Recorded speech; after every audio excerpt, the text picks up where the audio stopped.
सबसे बड़ा दुर्गुण। विक्रम एक बार फिर बेताल को कंधे पर लाद कर चल दिया। काफी देर से बेताल कुछ नहीं बोला था, इसलिए विक्रम अब शमशान के काफी निकट पहुंच चुका था। इस बार विक्रम ने सोच लिया था कि इस बार वह योगी के पास पहुंचकर ही दम लेगा। तभी बेताल बोला, सुनो राजा विक्रम, तुमको एक अजब कहानी सुनाता हूँ। बेताल कहने लगा। विक्रम सुनता गया। उज्जैन नगरी की बात है। वहां पर वासुदेव शर्मा नामक एक ब्राह्मण रहता था। वह बड़ा धार्मिक था। उसका एक पुत्र था। उसका नाम था गुणाकर। उसका यह पुत्र महालंपट था। वह जुए में काफी संपत्ति हार गया था। दुराचारी भी था। इस कारण वासुदेव शर्मा ने अपने पुत्र गुणाकर को घर से निकाल दिया। उसे सभी अधिकारों से वंचित कर अपना पुत्र ही मानने से इनकार कर दिया। गुणाकर निकाल दिए जाने के बाद दरिद्र हो गया। भिखारियों की सी दशा हो गई। एक दोपहर भटकते भटकते वह एक महाशमशान में आ गया। उसे बहुत जोर की भूख लगी थी। भूख से बेहाल था। तभी उसकी दृष्टि एक योगी पर गई।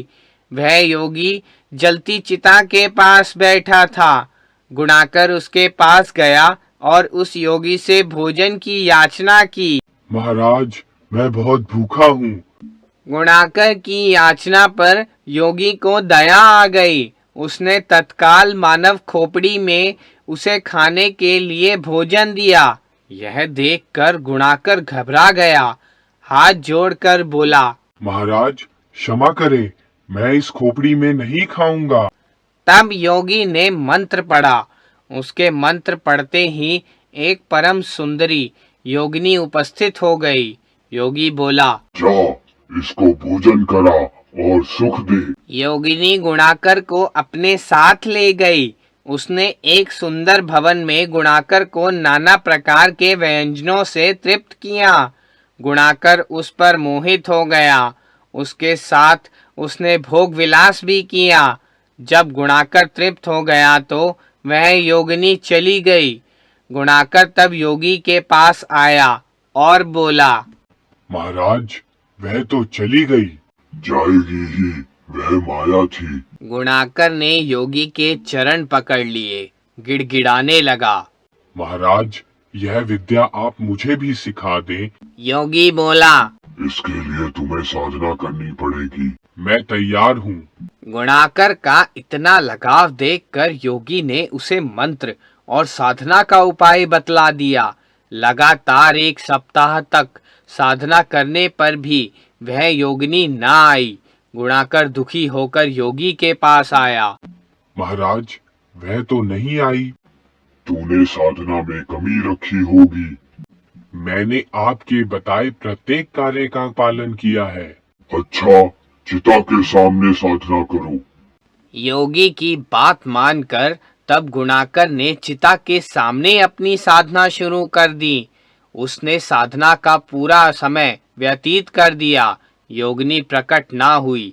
गुणाकर बड़ा दुखी हो गया। उसने योगी से जाकर फिर इस बात को कहा। तब योगी ने उसे लात मारकर कहा, कैसे मूर्ख को मैंने शिष्य बनाया है, और उसे भगा दिया। गुणाकर भागा नहीं, वहीं पड़ा रहा। योगी से बराबर याचना करता रहा। योगी उसकी प्रार्थना पर ध्यान ही नहीं दे रहा था। उसी समय एक युवक वहां आया। वह भी योगी का शिष्य बन गया। उसको भी योगी ने वही सब बतलाया जो गुणाकर को बतलाया था। गुणाकर ने आश्चर्य से देखा, उस युवक की साधना पूरी हो गई।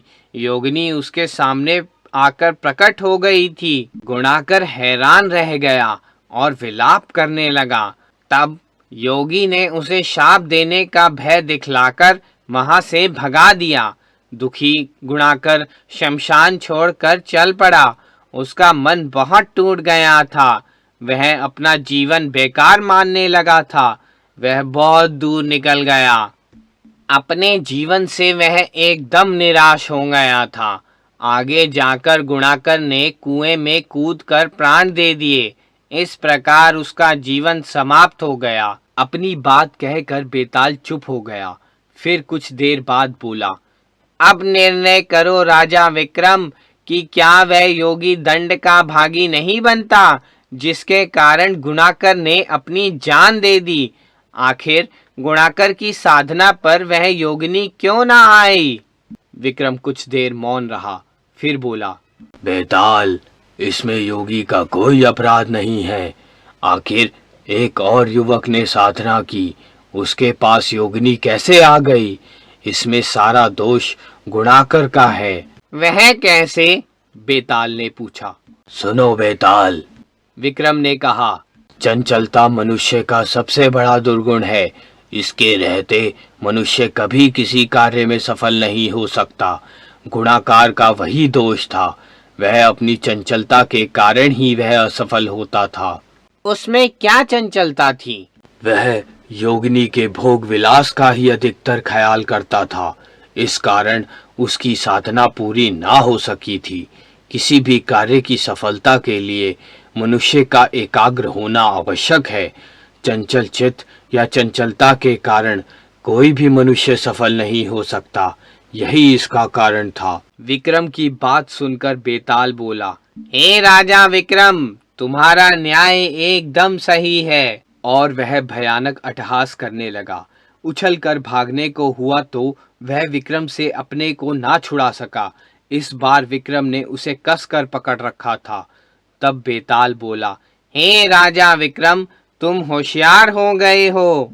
तुम्हें भागने नहीं दूंगा। विक्रम बोला। मैं नहीं भागूंगा। बेताल बोला। तुम्हारी बात मान ली।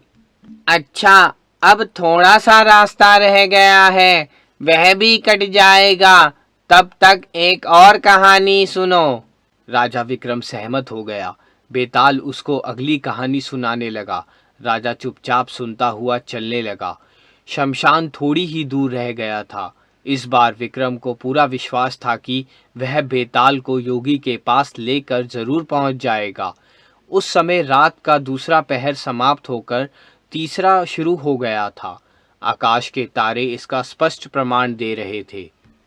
विक्रम ने बेताल को कंधे पर लटकाए था। उसका शरीर भारी था। राजा विक्रम को बड़ा परिश्रम करना पड़ रहा था, पर वह हिम्मत ना हार रहा था। वह सारा रहस्य जानने का इच्छुक था। शयन कक्ष में आने वाला देव उसको सतर्क कर चुका था। वह साधु का वास्तविक रूप देखना चाहता था। विक्रम बढ़ता जा रहा था। वह जानता था कि बेताल अब फिर उसे एक नई कहानी सुनाएगा। बेताल ने नई कहानी सुनाना शुरू कर दी।